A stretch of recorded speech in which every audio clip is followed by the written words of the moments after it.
Hi again, and welcome to another episode of Leading Safely. Today, we will be looking into the topic of robust conversations. You may know these as courageous conversations, tough conversations, or the conversations that basically nobody likes to have. In your role as an effective safety leader, you may find you are having these conversations daily. It does come with the job. The thing is with these conversations, they aren't that nice to have in the first instance. They make you feel uncomfortable and perhaps even dread going to work or having to see a particular conversation.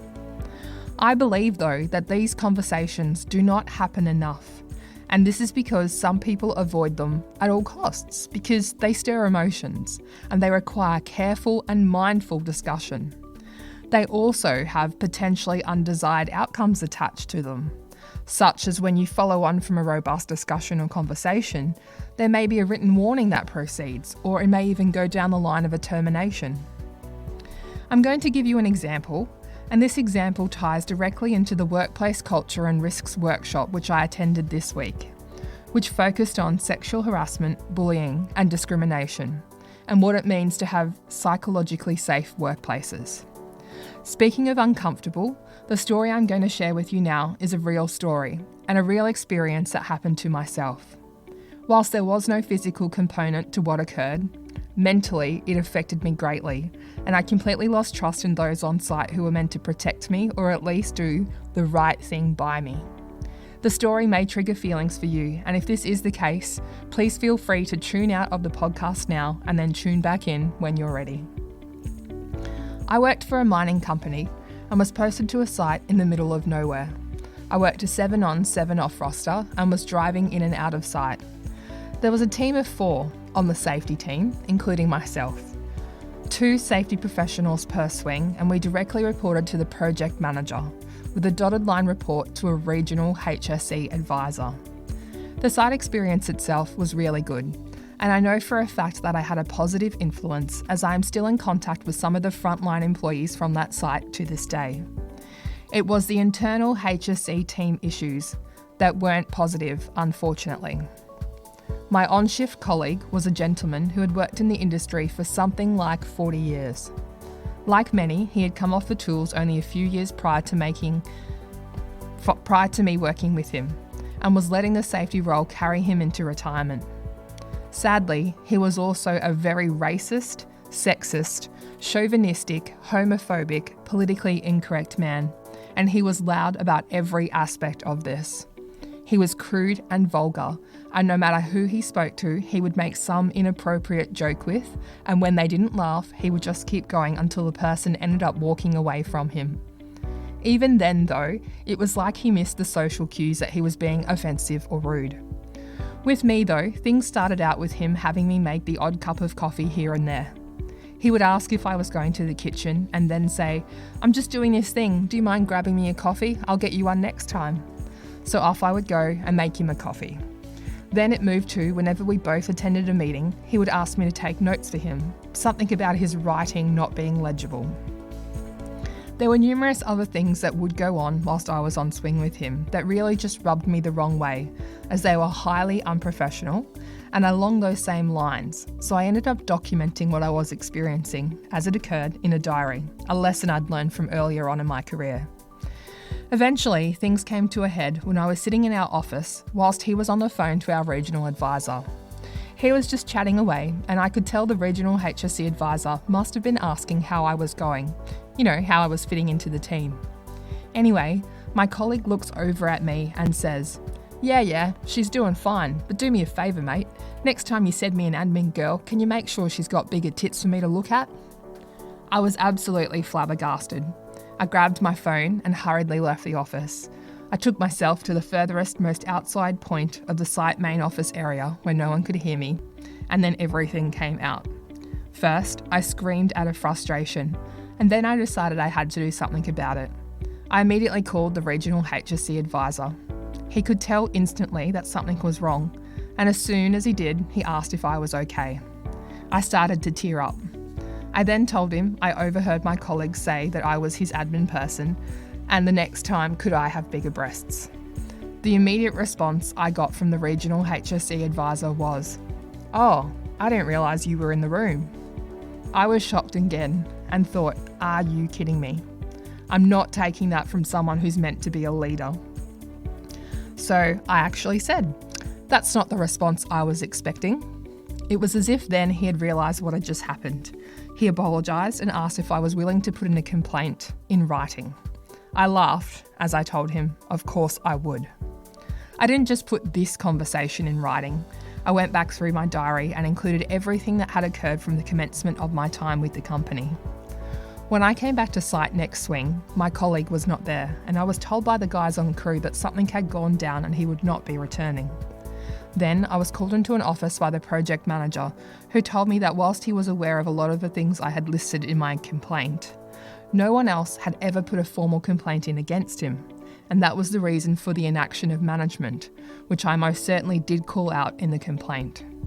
He then proceeded to tell me that whilst my colleague was everything I had said he was, they were having issues across the business filling roles, and had a role at another site they desperately needed filling, so had already moved him to this site.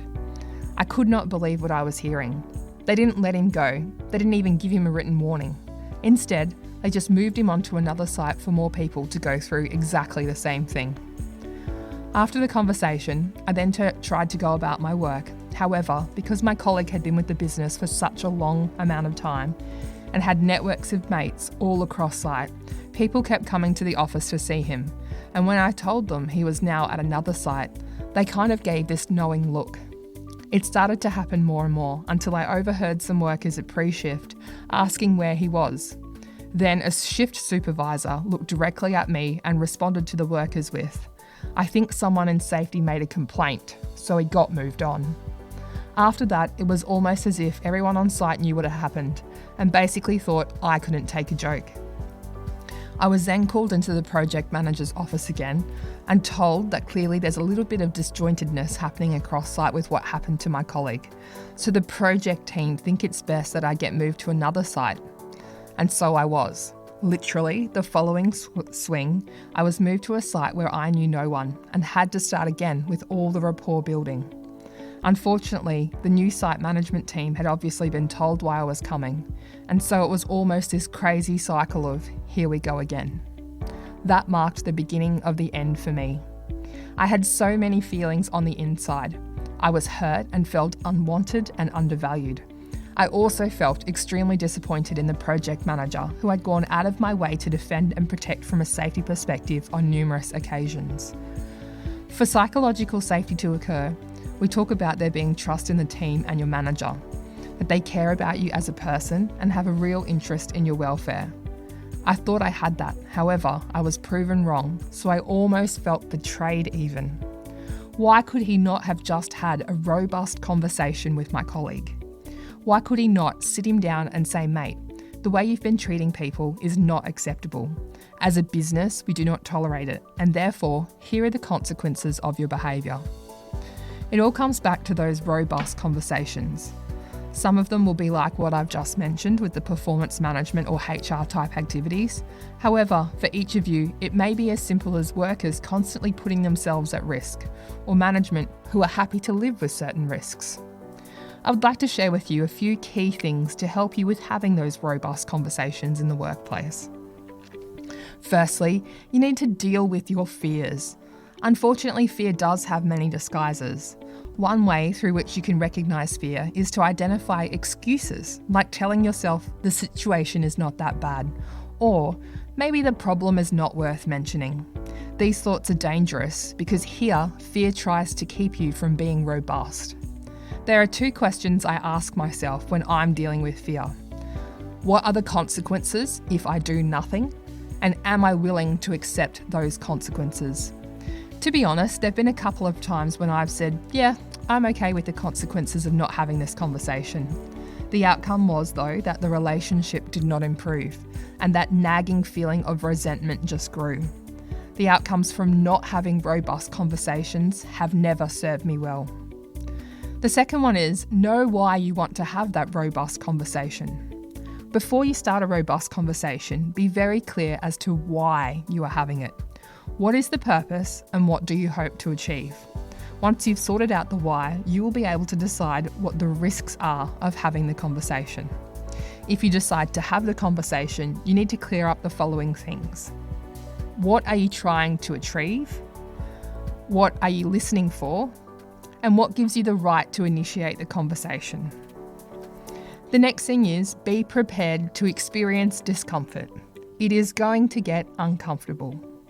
In a robust conversation, you have to be prepared to discuss the undiscussable, the issues you don't want to deal with but that you know you have to face.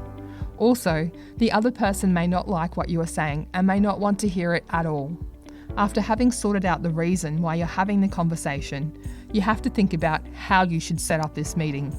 The first step to minimising the feeling of discomfort is to get agreement from the other person on having the conversation. Once you have agreement, begin the conversation by telling your side of the story, which includes the following 3 points. Why you want to have the conversation, what the issue is that you want to discuss, and how this issue is affecting you.